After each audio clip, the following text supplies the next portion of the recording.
Hi guys, how you doing? Thought I'd get you caught up with a bit of a Homestead news round. It's been, as always, I feel like I'm repeating myself when I say it, so forgive me, but it's been an incredibly busy few days.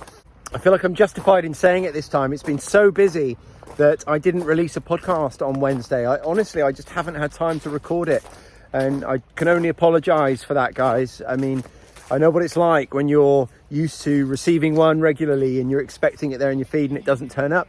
I can only apologise. It's just been ridiculously busy. But I have done quite a lot of filming. I've got lots and lots of YouTube videos ready for me to edit, which again is another battle to find the time to do, but we shall see.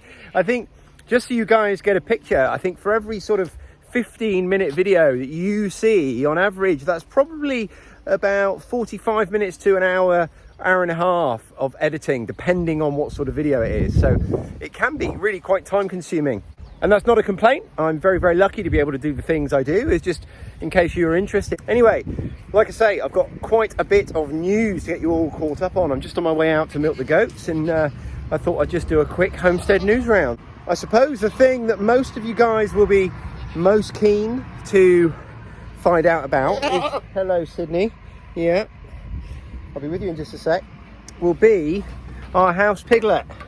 And and I've got to say, it's not looking good. We're gonna give him another couple of days to see if he can turn it round, but at the moment he's got no use of his legs really, and I would say that it's probably getting, if it's getting any different, it's getting worse, not better. I'd say he's probably losing some of the use of the one good leg he had at the front. Sorry about the road noise. It's a busy day for tractors as well. Yeah, so it's not looking good. And I debated long and hard when I was making those videos and posting those videos. I debated whether it was something I should share, because I know that it's very easy to get invested in things, particularly baby animals.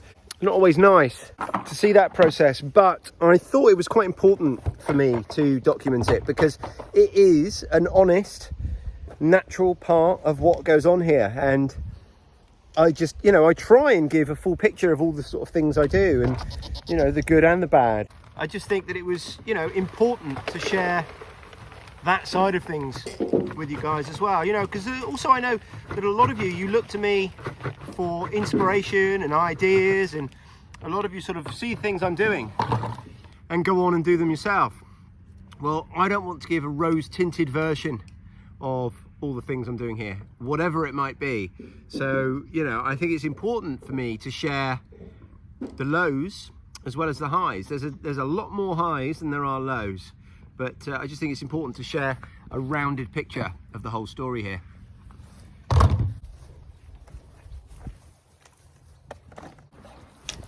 And talking about highs, had a couple other exciting things happening as well.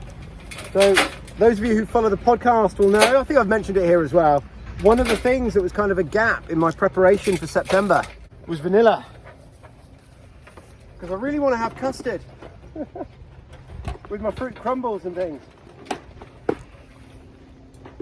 Well, I've solved it.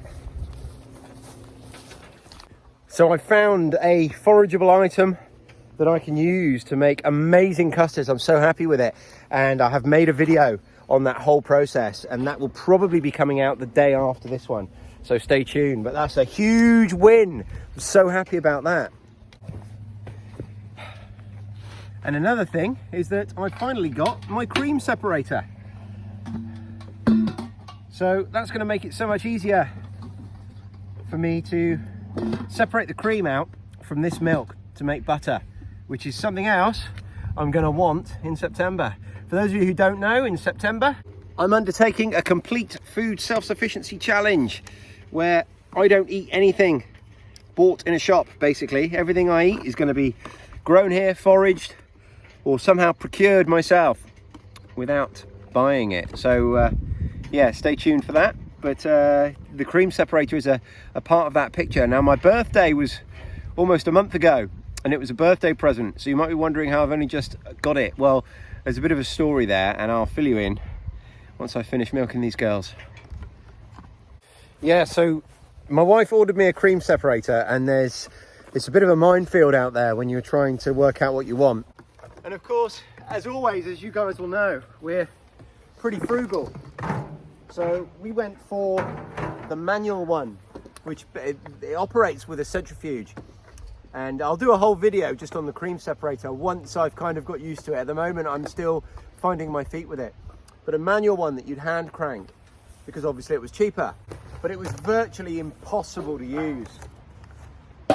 So we sent it back and waited to get the refund, and then had to buy the electric one, which is powered by an electric motor, and it's a world of difference. So yeah, I'm looking forward to using it.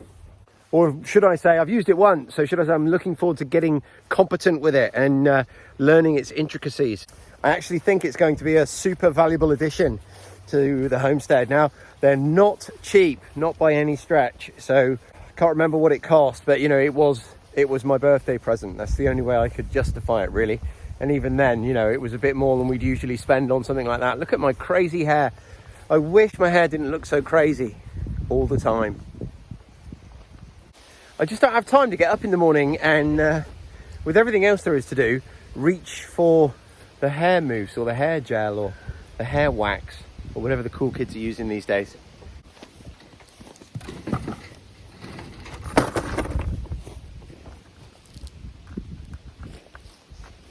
Yeah, so I've got my cream separator, and the other big job that I've done in the last couple of days is we've harvested our last male pig. So he's now all dealt with, and again, it went really, really well. I'm really, the improvement in my slaughtering and butchering skills is just incredible. Over the course of 3 pigs, I've gone from basically a 3-day operation down to just a few hours.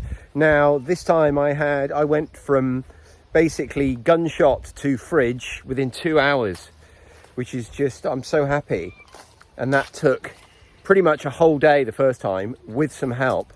The rest of my family have just got home from school. I can hear them.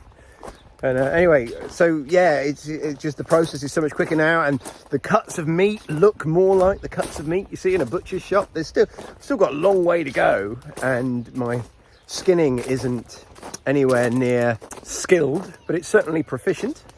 And yeah, just super happy with the progress I've made there. And I didn't realise actually how much of a weight it was bearing down on me, knowing that I had to find the time to deal with all that, and that the clock was ticking, and you know, at any point my landlady could kind of say, you know, why have you still got the pigs, or you know, just be unhappy for whatever reason. But now it's all dealt with, and I spoke to her about the new home for the girl and the piglets and what the plan is there. So yeah, it's just a weight off my mind, it really is. So I'm going to process this milk, and I'm going to go up and feed the pigs. So I've just come out and fed the pigs, and Mum's doing really well. She's actually asleep at the moment, having a little rest. Those of you with kids will know what it's like. So all I've got left to do now on my sort of general urgent-ish to-do list is I've got some bins of pig food to bring out of the car. So I'm going to get them moved, and then, oh, what else is there? I've got to make up some yogurts in the house, got to make tea, and then hopefully I'm going to get an early night, because we've been doing obviously 4-hour feeds with the piglet, and so I've been getting up at 2 in the morning last 2 nights, and yeah, it'd be nice to get an early night, get some good sleep. I've got a foraging course on Sunday, so this weekend's live stream will be on Saturday. That's Saturday at 12 instead of Sunday. For those of you who can make it, it'd be lovely to see you there. The live streams are just an amazing addition to this community, and that sounds like I was bigging myself up. I wasn't. I was bigging up you guys that come along. It's just by far one of the favorite things I do all week. So yeah, if you can get there for that on Saturday, it would be amazing to see you there. Maybe if I've got time, I've got a cockbird or 2 to slaughter, but we shall see. We'll see how we get on time wise. Hopefully in the next few days I'll be starting to make the compost bins, the vermicomposting bins at the fruit and vegetable shop that I collect my waste from, which, you know, solves 2 problems. It's going to be a constant supply of compost for us and them, for them to sell and for me to use here on the garden, and it's going to be a way for them to manage their organic matter waste, that, you know, up until now I was doing. Oh, also the vegetable garden. I haven't even spoken about that, have I? But in fact, let's have a quick look on the way in, shall we? Because I think, I haven't looked today, there might be a courgette ready to harvest, which will make my son very happy. Let's have a look. But I've been harvesting French beans, peas, broad beans, the garlic's all come in, onions are almost there. We've been harvesting potatoes, and obviously we've been planting out as well. So yeah, just been a really, really busy time. Everything's starting to come together. Let's have a look. Oh, maybe another day. Got a couple of little courgettes here, look, almost ready. A slightly bigger one there, but we're almost there. Something's been digging up my potatoes. How annoying. My runner beans haven't started yet, but we have got lots of flowers. My sweet corn doing great. It's up to about waist height. Knee high by the 4th of July, I think they say. We definitely were there. Got another load of succession planting there, ready to go in. Most of those potatoes are pretty much ready to come out. Got a fair bit of weeding to do here where I suffered with that hay like an idiot. That's me, all my fault. Yeah, loads and loads of French beans on my little dwarf French beans, the purple teepees.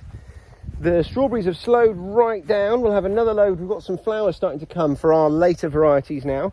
So they'll start up again a little bit. And oh my goodness. Not been in here for about 4 days.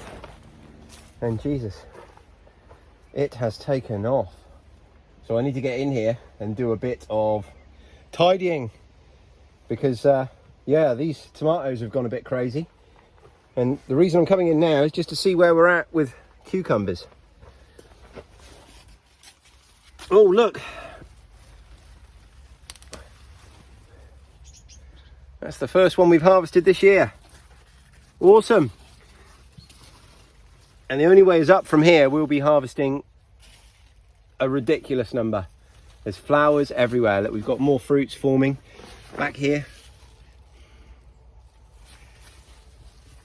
Yeah, down there's fruits everywhere. All set. But this is the first one to harvest. He's coming in, and I know I'm not going to get a chance to get back in here for a little bit, but I'll have to make a point of coming in there and tidying things up this weekend if I can. So much to do always, isn't there? Anyway, that is definitely going to wrap us up. That's a nice way to finish the video with the first cucumber of the year, and it's a whopper. Very happy with that. Goodness me. We'll be harvesting 2 or 3 cucumbers a day at peak production there. And my son takes one to school with him as his packed lunch. Right, I keep threatening to finish this video, but we're here now, so let's wrap it up. Thanks everyone for watching. Genuinely, thank you all for all your support always. Make sure you press that like button, subscribe to my channel if you're not already, and leave me a comment down below. Speak to you all really soon. Cheers.